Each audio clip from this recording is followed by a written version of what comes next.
Good evening. Welcome to Have I Got News for You? I'm John Prescott. This is what happens when you're in power, isn't it, John? You get blamed for everything. I don't know, I was never in power, but I always got blamed for everything. Right. This is the biggest ever American oil disaster. According to The Sun, the oil slick is the size of Luxembourg and with all the appeal of Belgium. One of the failed attempts to solve this crisis was to cover the leaking oil pipe with something described as a top hat. Bloody hell, has David Cameron been advising them? Yes, what? Indeed. Bring on the class war. From Lord Prescott.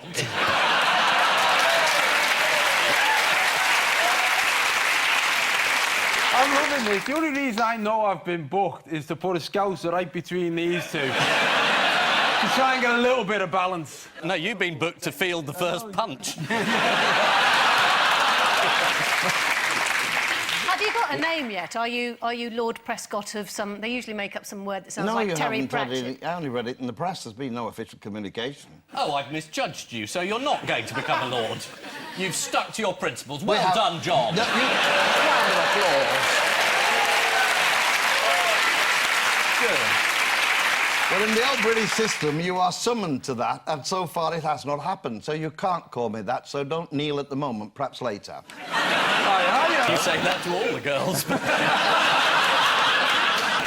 And he's had to leave. And it's because the public were sick of all those people fiddling expenses, weren't they, John? Yes, well, David Laws said, I hope that people all those people who had to pay back money. Yeah. I never did it. That was an insinuation, and I never did it, right? What about the council tax? I didn't on the council tax, no. On Admiralty Arch? Admiralty Arch, I paid it. Yeah, but you paid it back, you believe everything in private eye. I think that's the problem. Yeah, I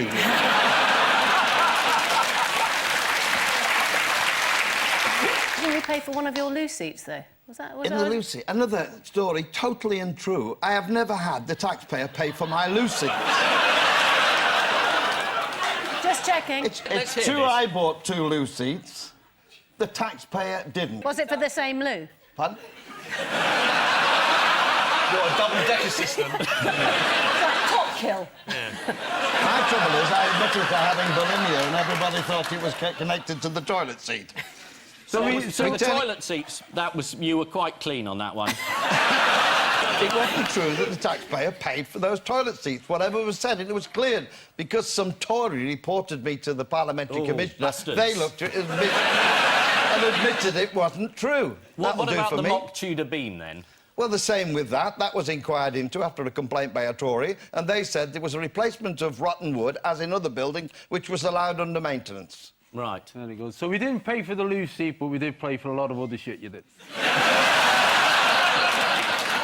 Well, you can put it like that, I think. Anyway, David Laws said, I hope that people will understand that the fear of the loss of privacy rather than the desire for financial gain has been behind the problems I now have. To which one colleague said, reading that made me feel quite weepy. Typical Lib Dem. Apart from his desire to protect his privacy, yes. How did Laws defend paying his partner with taxpayers' money? He said it was of no financial benefit to him and that he could have been richer if they'd bought a mortgage together. Well, I'm glad John's adopting a strong position on that. I'm using publicly funded buildings for secret love trysts, honestly.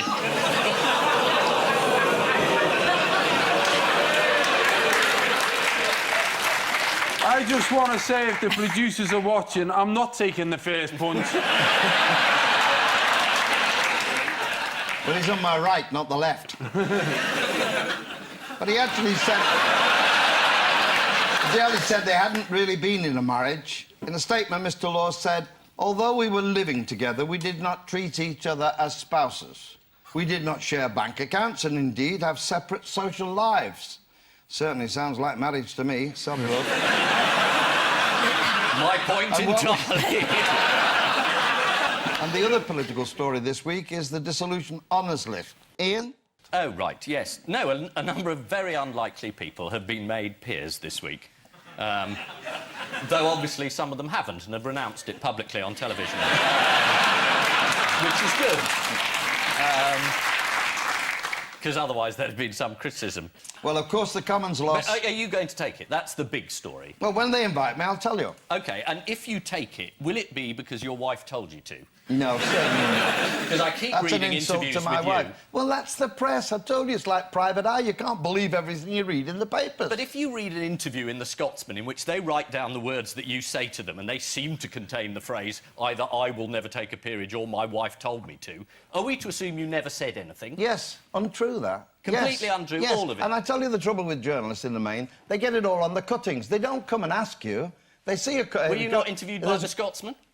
I don't know whether I was interviewed by the Scotsman. No, you see, that's the trouble with politicians. Well, I mean... They never remember anything. No, but we get interviewed by a lot of people and you have to be honest in your reply. I can't remember, but if you ask me, did I say that, I'd say no. No, but do you always remember? Do you believe everything you read in the paper? No, obviously not. Do you believe everything that you say? Yes, I do. Yes, I do. Well, I mean, that might be unusual, but yes, I do. I've got what, and I'm going home to what? I've got a cabinet post and I'm going home to my mate.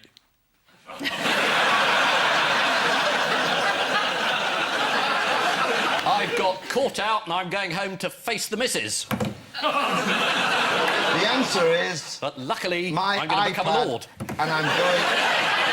Can we do that again? Because the twit at the end here. You want to do it again?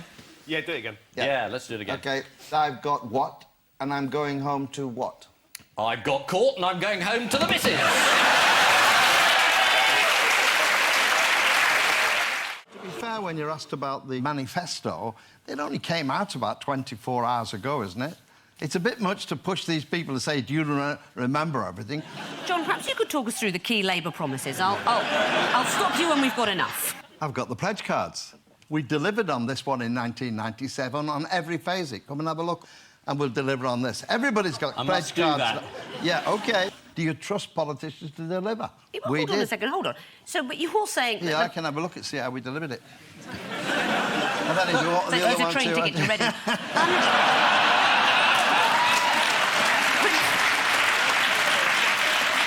Look at the top pledge on the top. We will invade Iraq against the wishes of the people of Britain. Yeah, but it was Miliband who stopped the invasion into Syria. That's something for him, isn't it? I haven't heard you say much about that. No, because I'm more interested in the previous one, which well, you were wrong. involved in. And we made it clear that's so. We made a mistake. There's no doubt about that. But give Miliband the credit for stopping us doing the same thing with Syria. Okay, because Cameron was about to get to do it with the Americans. Yeah, no, I have no problem with that. And Obama you just don't work about it or talk about it. Anyway, that's the difference between us. Yeah. Should we start again? But you say think so. the manifesto will only just come out, so the candidate can't be expected to know what's in it. Is the manifesto meant to be a massive surprise to Labour candidates? No, but when you get... Well, in our party, you have to get it through the National Executive and we have a policy making for the manifesto. You don't know necessarily what's coming through. I think some great things have come through, particularly when we're dealing with the Leveson report and what are we going to do about making the press more accountable. Yes, That's quite important. You're going to legislate, aren't you? What we said about that, we will carry out what Leveson said. We wait to see the press... Leveson said nothing about a royal charter. He didn't mention it. I would have thought you, as a journalist, might find that's an important point. No, as a journalist, it's an unimportant point. Oh, blimey, in private eye, you're sued every day, for God's sake, for what you say about people. No, we're not. And certainly not about you. I know you've got problems with the press and your private life, John. I think the last time you raised it, you got the same. Oh, why don't you be more specific and say it? Usually straightforward in private eye. What's your complaint? OK, you're very, very unhappy about the press's intrusion into your private life because they revealed you were having an affair with Tracy Temple. And it was very embarrassing for you. No, it wasn't. God, it wasn't embarrassing. No, I made a mistake. I owned up to it publicly, and I was waiting for this one to come from you. You didn't own up to it publicly. You were revealed as doing it. Hey, I've got an idea. I did it at the Labour conference. Didn't you watch that? You two find a room, and whoever comes out alive is the winner.